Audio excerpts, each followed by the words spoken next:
ఒక ఊర్లో చిన్న పెద్ద ఏనుగును చిన్న చైన్తోని కట్టేసి ఉంటది. ఊర్లో పెద్ద ఏనుగును చిన్న చైన్తోని కట్టేసి ఉంటది.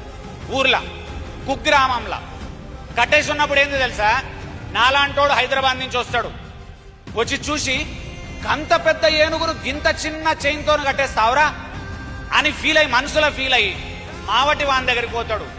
అనా గంత పెద్ద ఏనుగును గింత చిన్న చైన్తోని కట్టేసినావు, పక్కకు పిల్లలు ఆడుకుంటారు కదన్నా, అది తెంపుకుంటే వాళ్ళకి డేంజర్ కదా అన్న అంటాడు. ఫస్ట్ మంచిగా చెప్తాడు. ఇట్లా మావటి వాడు ఏమంటాడు తెలుసా, అదేం చేస్తారు లైట్ తీసుకోండి మీరు అంటాడు. వీరికి కోపం వస్తుంది. అరే నేను హైదరాబాద్ నుంచి వచ్చిన టాలెంటెడ్ ఇంజనీర్, నేను ఖతర్నాకోన్ని, నేను చెప్తుంటే వినవారా భయ్ నువ్వు?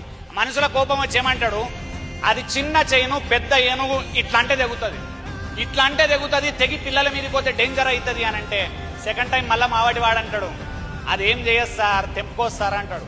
మూడోసారి ఇంకా సీరియస్ గా తిడతాడు వీడు. మూడోసారి మావటి వాడు ఏమంటాడు తెలుసా, సార్ అది చైన్ తెంపుకోదు అని ఆగడు.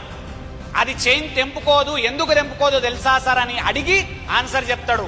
చిన్నప్పుడు బేబీ ఎలిఫెంట్ను తీసుకొచ్చిన నేను, చిన్న పిల్ల ఏనుగున్నప్పుడు తెచ్చిన రోజు ఆ చిన్న చైన్తో కట్టేసిన.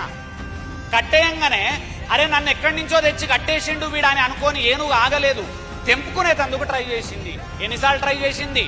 వందల వేల సార్లు ట్రై చేసింది, తెంపుకుందాం తెంపుకుందాం తెంపుకుందామని. చైను తెగకపోగా కాలుకు పెద్ద పుండైంది, గాయమై పుండైంది. మానేతందుకు నెల రోజులు పట్టింది. ఆ రోజు ఏనుగు మెంటల్లీ డిసైడ్ అయింది, ఈ చైను తెగదు. చిన్న ఏనుగు ఆ రోజు డిసైడ్ అయిన తర్వాత 5-10 ఏళ్ల తర్వాత పెద్దగైంది, కానీ మెంటల్లీ ఫిక్స్ అయింది, చైను తెగదు. ఇవాళ అదేంది, చైను తెగుతుందని చెప్పేటోడు లేడు ఏనుక్కు. అందుకని ఏనుక్కు చిన్న చైన్ ఉన్నా మనకు కనబడుతుంది తెంపుకోగలుగుతుంది అని, దానికి అర్థమైతలేదు తెంపుకోగలుగుతా అని.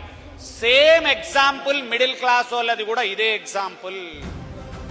చిన్నప్పుడు సెట్ అయింది మైండ్లా, పెద్ద కారు కొనలేము, అదొక చైన్. నేను ఐఏఎస్ ఆఫీసర్ కాలేను, ఇదొక చైన్. నేను ఒక 5 ఎకరాల భూమి కొనలేను, ఇదొక చైన్. నేను ఫారెన్ పోలేను, ఇదొక చైన్.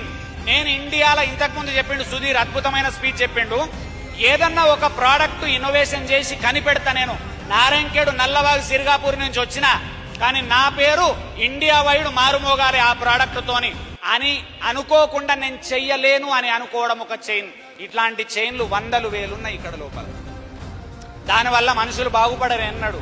ఇది చైన్లు ఉండకపోగా రెండో తప్పు, మనం ఏదన్నా వచ్చి సడన్ గా ఇప్పుడు ఇట్లా మీటింగ్ వినగానే ఏమనిపిస్తుంది, నిజంగా మనం చేయగలుగుతామేమో అనిపించి ఫ్రెండ్స్ దగ్గరకు పోయి ఫ్యూచర్లో నేను ఏమన్నా కనిపెడతారా అని అనగానే పక్కోడు అంటాడు, ఏం కనిపెడతావురా, నువ్వేం కనిపెడతావురా అని అనగానే లేదు లేదు ఖచ్చితంగా కనిపెడతా అంటాడు. ఆయన మళ్ళా జోకేస్తాడు వాడు, మనమేం కనిపెట్టలేంరా. ఆల్రెడీ ఉన్న చైన్లకు వాడు ఇంకొక చైన్ వేస్తుండు చూడండి మీరు. ఉన్న చైన్ కు మళ్ళా నీళ్లు పోస్తుండు, మనం ఏం చేయలేమని చైన్ ఉంది, వాడు మళ్ళా చైన్ వేస్తుండు, డబల్ చైన్. అందుకని మీకు యూట్యూబ్ నుంచి చూస్తున్న మిడిల్ క్లాస్ వాళ్ళందరికీ లోపల పడ్డ చైన్లను కట్ చేసుకోవాలి మనమే, వేరోడు కట్ చేయడు దాన్ని. అండ్ మీకు స్టూడెంట్స్ కి చెప్తున్నా, నెగిటివ్ చైన్ ఎవడేసినా తీసుకోకండి, పాజిటివ్ ఇన్ఫర్మేషన్ చెప్తే తీసుకోండి, నెగిటివ్ చెప్తే తీసుకోకండి. చిన్న ఊర్లో పుట్టినవు, సో వాట్? మీ అమ్మ నాన్నల దగ్గర అన్నం పెట్టే స్తోమత కూడా లేదు, సో వాట్? నువ్వు చదువుకుంటున్నావు కష్టపడి గవర్నమెంట్ స్కూల్లా, సో వాట్? నీకు నడుచుకుంటూ పోయి స్కూల్ పోతున్నావు రోజు, సో వాట్? డ్రెస్ చక్కగా లేదు నాకు, సో వాట్? భగవంతుడు అందరికీ సేమ్ పొటెన్షియల్ ఇచ్చిండు, కాకపోతే పరిస్థితులు డిఫరెంట్ పెట్టిండు, కానీ పొటెన్షియల్ సేమ్ పెట్టిండు లోపల. వాడుకున్నోడు ఖతర్నాక్ అవుతుండు, వాడనోడు బేకార్ అవుతుండు. వాడనోడు ఏం చెప్తుండు, నా పరిస్థితులు బాగలేవు అని చెప్పి డబ్బా కొట్టుకుంటుండు, నా పరిస్థితులు బాగలేవని రీజన్ చెప్పుకుంటుండు.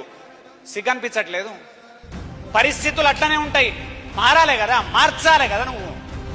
ఒకటి పాయింట్ అర్థం చేసుకోండి, ఇవాళ పాఠాలు చదువుకున్నాడు. ఈ పాయింట్ చాలా సార్లు చాలా మందికి చెప్పినా నేను, చాలా మంది బాగుపడ్డారు ఈ పాయింట్ తోని. పాఠాలు చదువుకున్నాడు మిడిల్ క్లాస్ లకు ఎక్కుతాడు, జీవిత పాఠాలు చదువుకున్నాడు రిచ్ అవుతాడు.